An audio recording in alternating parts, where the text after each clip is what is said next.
नाज़रीन, हमें ज्वाइन किया है जनरल रिटायर्ड तारिक रशीद साहब, दफाई अमूर के माहिर। उनसे हम कुछ रहनुमाई हासिल करेंगे। बड़ी मुश्किल दुनिया में है जनरल साहब, मैं कहाँ से शुरू करूँ समझ में नहीं आता। इधर चाइना ने भी अब हाई प्रिपेयर्डनेस के लिए शायद कह दिया अपनी फ़ौज को। उधर ये बात खबरें आ रही हैं कि जो नेतन्याहू के घर तक भी वो पहुँच चुका था। पहले मैं इधर ही आता हूँ कि ये पॉलिसी जो सरेंडर और स्टाव, कि भूखे मरो या सरेंडर करो, ये है नेतन्याहू की पॉलिसी। और जो ईरान की कैपेबिलिटी है उसको कहा जा रहा है कि ग्रासली हम अंडर एस्टिमेट करें। What is your take on this sir? देखिए, ईरान की कैपेबिलिटी को दुनिया अंडर एस्टिमेट नहीं कर सकती, और जो ममालिक उससे डायरेक्टली अफेक्टेड हैं, इजराइल और अमेरिका, वो कभी भी इसको अंडर एस्टिमेट नहीं करेंगे। आप देखें कि 3 हफ्ते गुजर चुके हैं, और जबकि इन्होंने ऐलान किया था कि वो किसी वक्त भी ईरान पे एक बड़ा सरप्राइज़ और अचानक से और बड़ा ख़तरनाक हमला कर सकते हैं, तो 3 हफ्ते तो गुजर गए हैं, अभी तक हमला नहीं कर सके। और लेटेस्ट स्टेटमेंट जो अमेरिका ने दी है कि हम उम्मीद करते हैं कि जंग इजराइल और ईरान के दरमियान जंग नहीं होगी। ये क्या शो करता है? ये शो करता है कि ईरान की जो पावर है, ख़ास तौर पर न्यूक्लियर, वो काफ़ी नज़दीक तरीन पहुँचे हुए हैं, और हो सकता है कि वो न्यूक्लियर पावर बन भी चुके हों। और क्योंकि उनकी पॉलिसी है उसमें क्लैरिटी नहीं है कि कहाँ तक पहुँचे हैं, टेस्ट किया है नहीं किया, तो इन तमाम चीज़ों को देखते हुए इजराइल अभी भी हिचकिचा रहा है एक बड़ा हमला करने के लिए ईरान पे।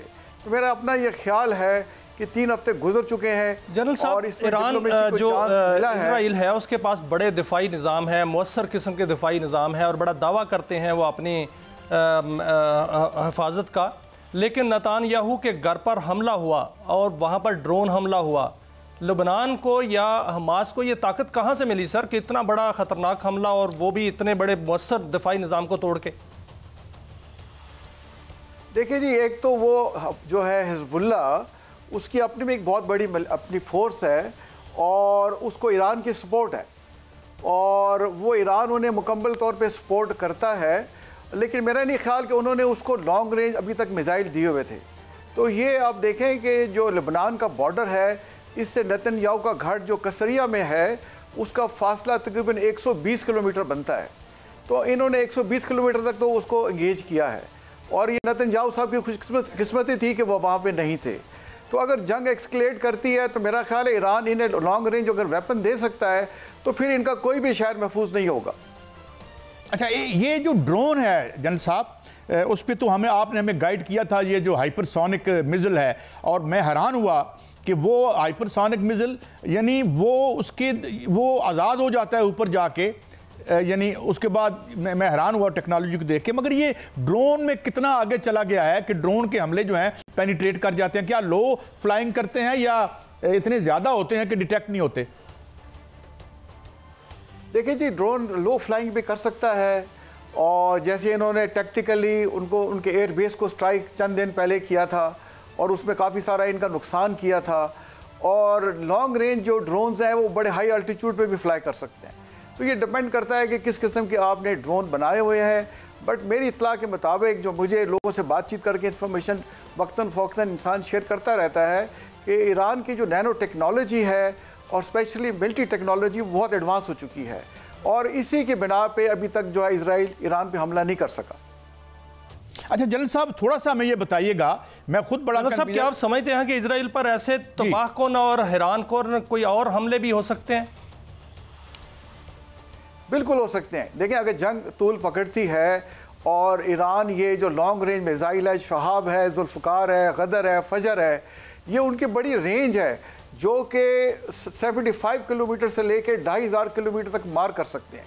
और इनका ज़मीनी फासला देखें तो तकरीबन 2000 किलोमीटर है ईरान का इजराइल से। और उन्होंने बड़े वहाँ देखे, उन्होंने जो सुपरसोनिक मिसाइल उन पर मारे और वो घिरे जाके, कुछ रुक भी गए बट कुछ टारगेट्स पे भी लगे। तो अगर इस किस्म के लॉन्ग रेंज और मीडियम रेंज मिसाइल हिजबुल्ला को ईरान दे देता है तो फिर इजराइल जो है उनका कोई भी शहरी या शहर महफूज नहीं होगा।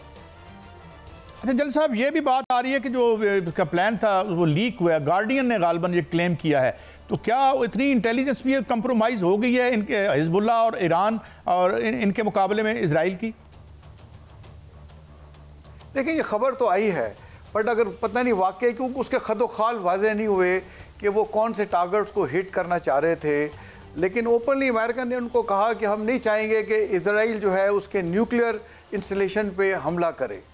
अब आ जाके फिर मिलिट्री टारगेट्स पीछे रह जाते हैं, क्योंकि अमेरिका नहीं चाहेगा कि उसकी जो ऑयल की सप्लाई है, दुनिया में 20% से ज़्यादा ऑयल स्ट्रेट ऑफ हुर्मुज़ से गुजरता है, जो ओमान और ईरान के बॉर्डर के बीच में समंदर है वहाँ से।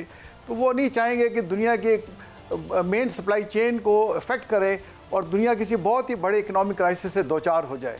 तो मेरा ख्याल है कि अब जैसे जैसे दिन गुजरेंगे इजराइल का ईरान पे हमला करने के चांसेस कम होते जाएंगे। जल साहब, एक और बड़ी अहम बात मैं आपसे पूछना चाहता हूं कि ये जो हाइपरसोनिक मिसाइल है, इसने मॉडर्न वारफेयर को तब्दील कर दिया। मैं कल एक डॉक्यूमेंट्री देख रहा था कि ये इसका कैरियर और है जो उसे उठा के ऊपर ले जाता है, फिर वो उसे स्पिट करता है and then you can change its direction, इसका टारगेट बदल सकते हैं। ये क्या हथियार है और उसने मॉडर्न वारफेयर को कैसे बदल दिया? देखिए, इसमें मुख्तलिफ सिस्टम होते हैं, जो एक तो वॉरहेड कैरी करके टारगेट तक ये ले जाता है। दूसरा, इसमें मुख्तलिफ गाइडेंस सिस्टम होते हैं, कुछ सेटेलाइट से गाइडेंस लेते हैं और कुछ में अपना अंदरूनी सिस्टम होता है कि वो खुद ब खुद टारगेट जो उनको मिला होता है उसके मुताबिक अपने आप को एडजस्ट करते हैं और वो इंटरफेरेंस भी उसको किसी किस्म का कोई इलेक्ट्रॉनिक जैमिंग रोक भी नहीं सकती और जाके टारगेट को हिट करते हैं।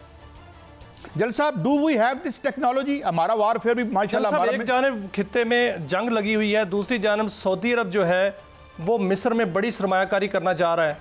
तो ये आप क्या देखते हैं कि क्या इससे जो जंग है उसके इम्कानात कम हो जाएंगे और या सऊदी अरब खुद इसमें का हिस्सा बन जाएगा? नहीं, मेरा ख्याल है इंशाल्लाह जंग के जो है बहुत बड़ी जंग के इम्कानात कम होंगे, क्योंकि आप देखें कि वक्त के साथ रशिया का इन्फ्लुएंस मिडिल ईस्ट में बहुत बढ़ गया है। वो सऊदी अरब के साथ ओपेक का मेंबर है, उसने सीरिया के साथ देखिए अमेरिका का आगे खड़ा हो गया और अमेरिका ने पूरा जोर लगा लिया कि हाफिज अल असद और ये जो उनके बेटे हैं उनका जो रजीम थी उसको चेंज कर सकें, लेकिन वो उसे चेंज नहीं कर सका। इसी तरीके से उसने अपने तल्लुकात को बड़ा अच्छे तरीके से ईरान, सऊदी अरेबिया और इवन इसराइल के साथ भी बड़ा अच्छा बैलेंस किया हुआ है। तो खित्ते में रशिया का और चाइना का इन्फ्लुएंस बढ़ रहा है। चाइना ने देखिए सऊदी अरेबिया और ईरान की डिप्लोमेटिक रिलेशंस को पिछले साल मार्च में दोबारा इस्टेब्लिश करवा दिया। तो ये मेरा ख्याल है जो नया जो मल्टीपोलर वर्ल्ड बन रहा है, जिसमें चाइना और रशिया एक मेजर जो है ब्लॉक के तौर पे उभर रहे हैं। दोनों जो है एससीओ की कॉन्फ्रेंस जैसे हमने अभी होस्ट की समिट कॉन्फ्रेंस, उसके भी मेंबर हैं और दोनों ब्रिक्स के भी मेंबर हैं। तो ये जो यूनिपोलर वर्ल्ड है ये ऑलमोस्ट खात्मे की तरफ है और दुनिया मल्टीपोलर वर्ल्ड में जिसमें चाइना और रशिया का बहुत बड़ा ब्लॉक होगा, जिसमें हम भी शामिल होंगे, वो बनने जा रहा है। जल साहब, ये एक स्क्रीन पे हमारी खबर चल रही है, first step to world war, North Korea preparing 10,000 soldiers to join Russia's war. अब ज़ेलेंस्की ने ये बात की है। जल साहब, पहले पुतिन कह चुका है कि अगर यूरोप या कहीं से भी आपके फौजी यहाँ आए और वो सिस्टम लेके आए यूरोप से या अमेरिका से, तो वो यूरोपियन टारगेट्स जो हैं ये यूरोपियन के साथ ऐलान जंग कर देगा। कितना इस थ्रेट को आप पोटेंट समझते हैं? देखें, रशिया तो चाह रहा है कि यूक्रेन की वॉर को ख़त्म होना चाहिए या इसको कर्टेल कर दे, लेकिन ये अमेरिका ने क्योंकि यूक्रेन को सपोर्ट कर रहा है और वो ये समझ रहे हैं, तीसरा साल जंग को शुरू हो चुका है, वो ये समझते हैं कि रशिया को ऐसा ऐसा ब्लीड करें, उसकी इकॉनमी को ख़त्म करें, उसको कमज़ोर करें। और रशिया को इस बात का एहसास है कि वो अमेरिका के मुकाबले में उतना ताकतवर नहीं है और वो चाहेंगे कि किस तरीके से ये यूक्रेन में जो कॉन्फ्लिक्ट है ये स्लो हो या ख़त्म हो जाए। लेकिन देखें, इसमें वर्ल्ड के जो प्लेयर हैं अपने, जैसे रिसेंटली चाइना ने स्टेट ऑफ ये जो साउथ चाइना सी में है ताइवान के पास अपनी मिलिट्री एक्सरसाइज की हुई है और वहाँ उन्होंने तमाम किस्म के अपने जंगी जहाज़, बहरी जहाज़ और फोर्सेस को इस्तेमाल किया है और चाइना ने यह भी कहा है अपनी फोर्सेस को